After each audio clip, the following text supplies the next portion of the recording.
She had a brother, Matt, who was a junior at the time. So, Matt was Matt's friends, and so the same group of kids. And every year on the anniversary, one of those kids calls me and says, "I always on this day think of when you came." And he was a kid. He was. Everybody was worried about him because he was a funny kid, and he was using humor.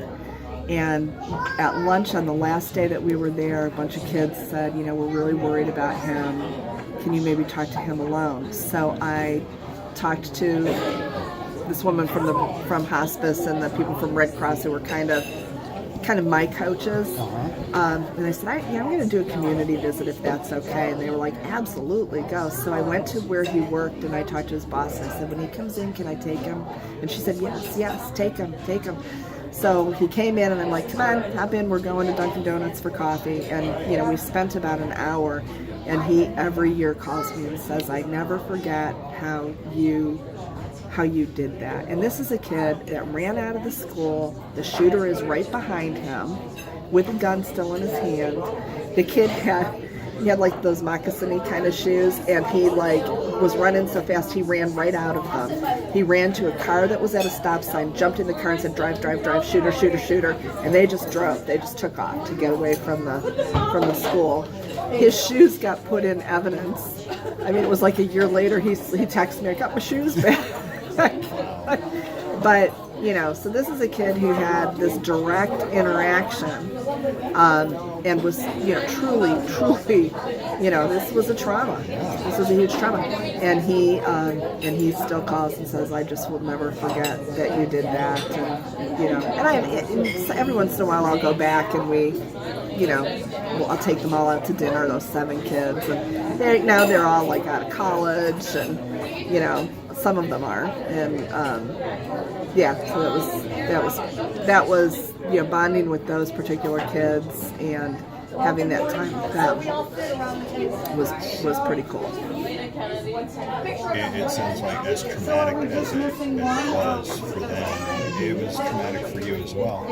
But because of what you brought to the table, while you couldn't erase the trauma, it still turned out as I don't want to say it turned out as a positive, but you found the positives in a huge negative for those kids. I did what a good crisis person should do. I did my job effectively. And that is, and that's a very rewarding feeling. I also worked a lot with parents when the kids were off doing the basketball games and stuff. My friend and his wife were taking me to various groups of parents, working with them because they were, what do I do? They want to hold on tight to their kids and keep them home. And the kids really needed each other because it's their shared experience and they needed it. So it gave me an opportunity to work with the parents okay, here's things you can look for that would be problematic, but you need to let them do that. I remember my friend Rick calling me and saying, Megan wants to stay overnight with a group of her friends. There's about 10 girls and they all want to stay overnight, and I was like, and this was the night after it happened, before I got there, and I'm like, yeah, let her.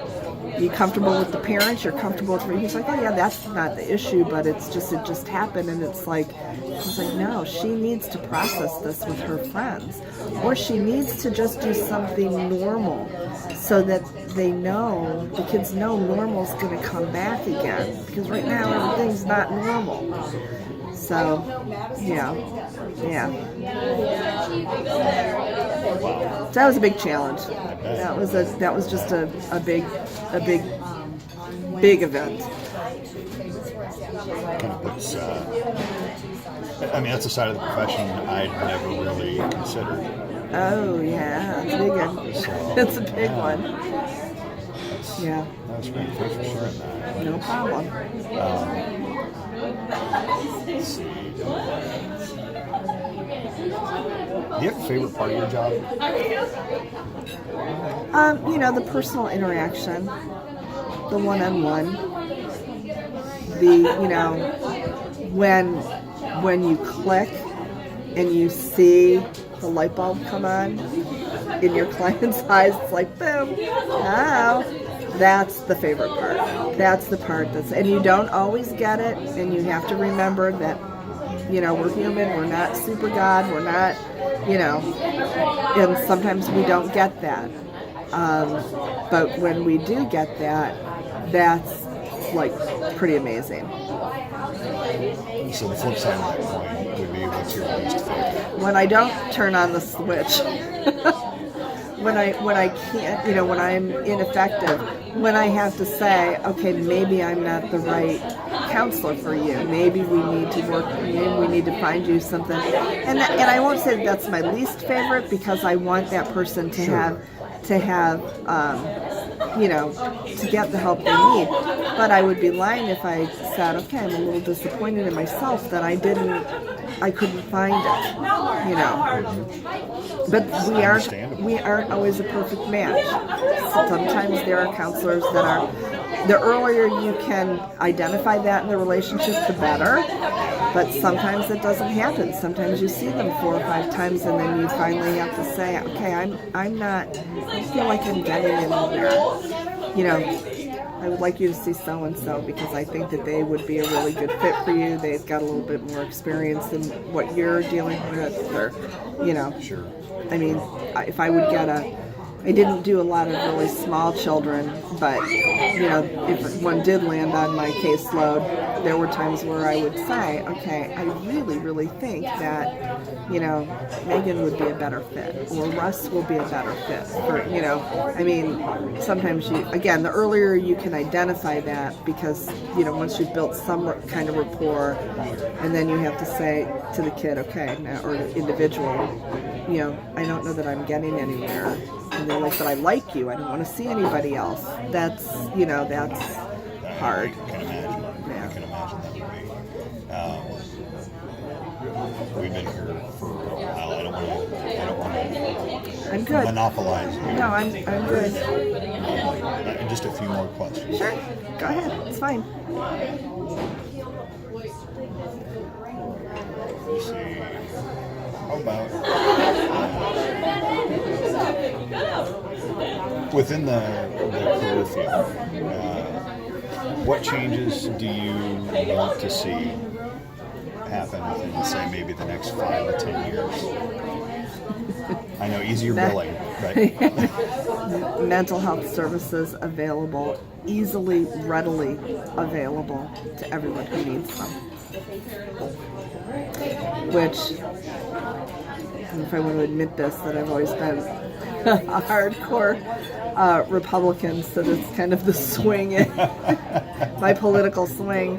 But yeah, that's an issue. I mean, I feel that way about medical care too. It's in a country where we have these incredible advancements, we can't make sure everybody gets them. But the more we can make services, this going into the schools piece, that's huge. But that's just scratching the surface. So, I had a couple of vets come in with PTSD, and when we started doing some trauma, they said, I saw counselors at the VA, and I never did anything like this. And it's like, okay, so that tells me, are we training the counselors well enough, especially when they're working for the VA? So, so the whole piece of making it available, but making the right therapeutic modalities available too. Getting those individuals the training that they need to do that, recognizing there's going to be different needs for different populations. Absolutely. Okay. In your opinion, how important is it for counselors to advocate on behalf of their clients within the community? On a scale of 1 to 10, 20. 20? Okay. We are advocates. Okay. We have to be advocates. Everything from being a mandated reporter to, getting involved in wraparound services, getting involved, in the court. I was one of the few, in fact, nobody at my office. Megan, I think, went to court a few times for some custody cases, But I was the only one who went with our juveniles. When they would go to court, I'd be there. I want that judge to know we got counseling going on here, so that he court-ordered it to make sure it continued. And that resulted in the judges calling me and saying, I've got one I really want you to take, Mimi. Would you take this one for me? And I would say, yes, you don't turn down the judge. There's do's and don'ts. That is definitely a don't. But, I always advocated for my clients, but it's absolutely, that's part of what we do. Part of what we do. And that translates, and that was a very overwhelming thing for me when I was doing my internship. I was up in Toledo, and the community support team, oh my God, they knew every resource available, like in a heartbeat. And I thought, oh my God, am I ever going to learn all of this? Am I ever going to, go back to Tiffin and learn and network and figure out where to go for what? And you do eventually, but it's a little overwhelming, and especially when you see these teams of people who can whip it out in a second, and you're like, crap, you get there. But that's what we do. That is a huge part of being a counselor, is advocating for our clients. Regarding advocation, you've spoken a lot about advocating for the individual clients. Do you advocate on a grander scale? And I'll use the example that for me, it was originally part of an assignment in my multicultural class to identify and kind of immerse yourself in a culture with which you're unfamiliar. In the military, I became familiar with a lot of different cultures, except for the LGBT culture. So I'm really embracing LGBT advocacy because for various reasons. Right. How do you see that kind of writ large application? Incredibly important.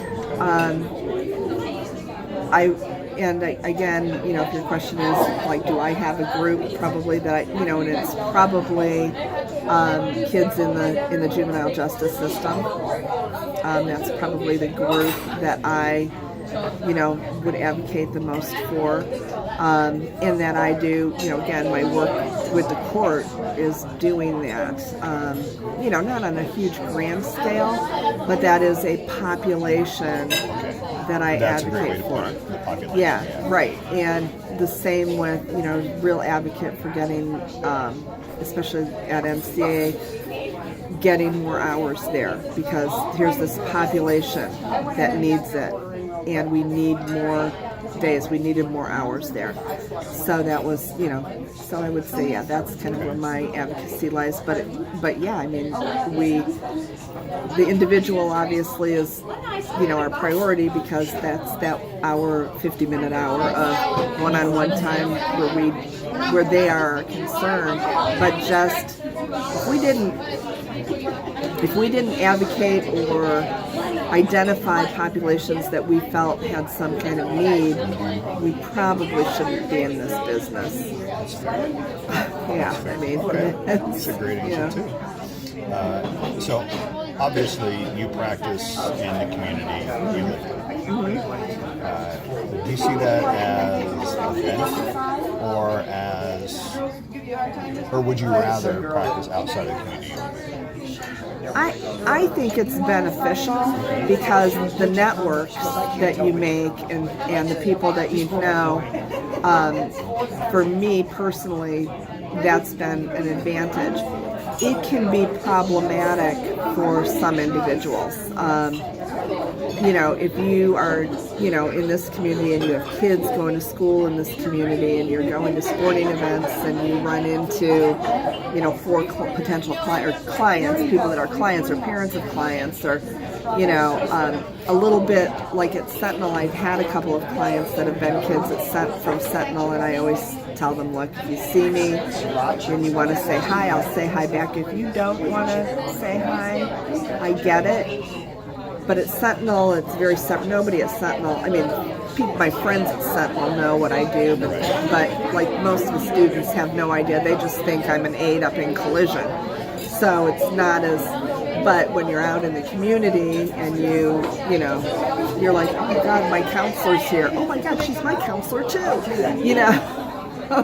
and then parents are pulling you aside and wanting to ask questions and stuff. That can be problematic because I don't have any children in the school system any longer here, and my private life is pretty much family oriented, and I'm kind of just at that place. For me, it's a great advantage because I don't really bump into a lot of people socially. Sure. So, for me, it's an incredible advantage. And background of why I asked that question is because as a military officer, and we talked about it all the time, we lived in a fishbowl. Yeah. Everything that we did on base and off was open for scrutiny. And it had a number assigned to it. Exactly. And I've shared this with Megan as well. This is one of my most selfish questions in this interview. Is addressing that feeling of living in a fishbowl, and you preemptively answered one of my follow-up questions. Oh. How do you deal with those accidental meetings? Well, a lot of times, when a client comes in and you start talking to them and you realize, okay, there may be a possibility that we're going to bump into each other, or that there's mutual friends, or that there's, you're ethically responsible to tell the client, okay, look, we have a couple of mutual friends. If you are comfortable continuing with me, that's fine. I'm going to have you sign a release that we've discussed this, and we're going to document that we know, that we're both in the boosters club, and we may have, but understand the confidentiality. What happens in this office stays in this office. I will never be discussing. I cannot do that. But and if you would be more comfortable with a different therapist who doesn't have any connection with the school, we can certainly do that. So you're ethically responsible to address that as soon as you see that as a potential. And usually within the first, the diagnostic assessment, you'll be able to start to, put some bits and pieces. But that's always something that you're like in your background saying, oh crap, is there any chance that we crisscross anywhere? Have you ever found that to be detrimental to? I haven't found it to be detrimental at all. I've had, most people are okay with that. Then you can set some boundaries of, we're not going to talk about this out in public. So if I bump into you, the kids, interestingly, the kids that I end up seeing and that I do bump into at Sentinel, they're always like, oh, hey, they don't care, which I love, because that's saying, okay, I see a counselor and I'm okay with sharing that with you. And that's good, because hopefully that encourages more kids to seek counseling. So I have not found it to be detrimental. When they're yelling, hey, me, down the hall at me, and people are like, who is that? Oh, she's my counselor. That happens. Or they'll come into my office and they'll be, Mrs. Todd, what are you doing here? And I'm like, yeah, well, this is an interesting turn of events that you ended up on my docket. Let's pull Mom and Dad in and talk about this. And 100% of the time, nobody has ever said, no, I have a problem with it. And there have even been times where a parent might call the school and say, this and this happened. I know it's Friday. Mimi might be there. Can she, to them for a few minutes. And Sentinel has always been fine with me doing that. Elisa Hale is just, she's like, look, you ever need to see, especially when it can concern, one of our students' safety, absolutely, we'll find a place for you to land with them. So, even had some kids that it was really hard for parents to get them, that I would go and have lunch with them on Fridays. I would take them into one of the classrooms and have lunch with them and talk with them there for a little bit, and so. But that's a community networking piece that, because of that relationship I have with Sentinel, and they know the relationship I have with students and know my relationship with the court system, and now that's part of that network. That's an aspect I hadn't considered. Oh, So, networking doesn't matter what you do; it's always important. It's huge because you need to be able to say, okay, who's the best? They have a kid presenting with, autism. Parents are a little bit in denial. We send them for the evaluation. Now they come back, oh, my kid's diagnosed as autistic.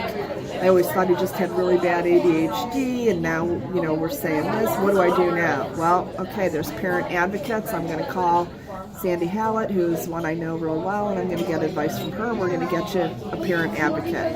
We're going to look at services that you have coming. Do we need to contact the school and get that information and now have an adopted IEP that includes this? And again, you build that relationship with people in schools. I'm pretty sure that Mr. DeVore hears my name and shakes and shudders because I've advocated for students.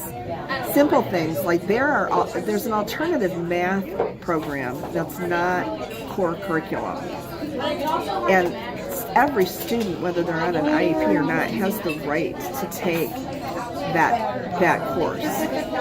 And I will tell parents, look in the course guide of the school, and you'll see it.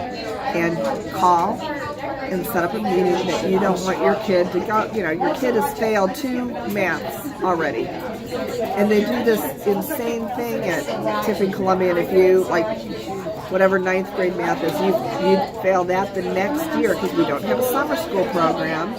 Sentinel has a summer school program. They have a credit recovery that they run in the summer. okay. And if the Columbian students are students at Sentinel, they can take advantage of that. But if they're not, they're screwed. So they have to, the next year, take 9th and 10th grade math. Now, they didn't pass 9th grade math. Now, how do you think they're going to take 2 maths and pass them? Why are we doing this? Why are we setting this kid up because you want them stuffed in the core curriculum? So one of the moms had a meeting, and every time they said something, she said, yep, Mimi Todd told me you were going to say that, and this, and this. And they'd be like, okay, but, and she'd say, yep, she told me you were going to say that too, and this, and this. So I'm real sure when Mr. DeVore hears my name, he says, oh, crap. But I mean, I've also had good situations where, where we've advocated with him, but, again, that's how you advocate for your client. That's awesome. Yeah. Okay, last question. Okay. When we talk about counseling, work hard, it can, and from what we talked about already, it sounds like it can be very draining. It sounds like it can take a toll on the counselor.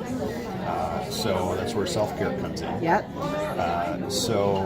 Again, I don't want to get too personal or anything like that, but how do you take care of you?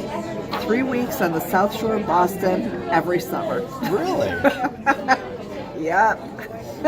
Come hell or high water. I don't care what it takes to make that happen. I do those 3 weeks with, Do you do anything on a daily, weekly? I do. I get great enjoyment from my grandkids that are here locally. My 2, they are in Findlay, especially my granddaughter Abigail. She's my little blonde mini-me. She looks like me but with blonde hair. And so, I get a lot of enjoyment out of that. And then I do stuff like, I like to make jewelry. Okay. Something that I Some like to do hobbies. that just kind of call it idiot's work, but it's just something that kind of takes your mind off of things. But then I also do it with my clients too. Use it as, like, it's called anchoring. They make a bracelet. I have them pick out different beads that represent maybe different emotions or some special event that makes them happy. They wear the bracelet, and if they start to feel like they're becoming anxious, they can touch the bracelet, look at the bracelet, feel the bracelet, look at, one of the things you'll learn is our senses, especially with anxiety. When we get our senses involved, it'll short circuit that anxiety. So we need to do something that gets our senses going rather than getting all consumed in this ensuing panic attack. So the bracelet is a great anchoring tool where, works for the girls. It's been hard to come up with something good for the guys to keep in their pocket or something, but sometimes when we paint a stone or something and have them keep it in their pocket so they can reach in and touch that and remember their happy place or whatever. But again, that's the cognitive piece. It's use your brain. So yeah. All right. Okay. Well, thank you for doing this interview with me. No problem. My pleasure. I honestly can't thank you enough. No problem. Yes, it's for excitement, but again, like I said, I'm making this. I'm going to turn this off now.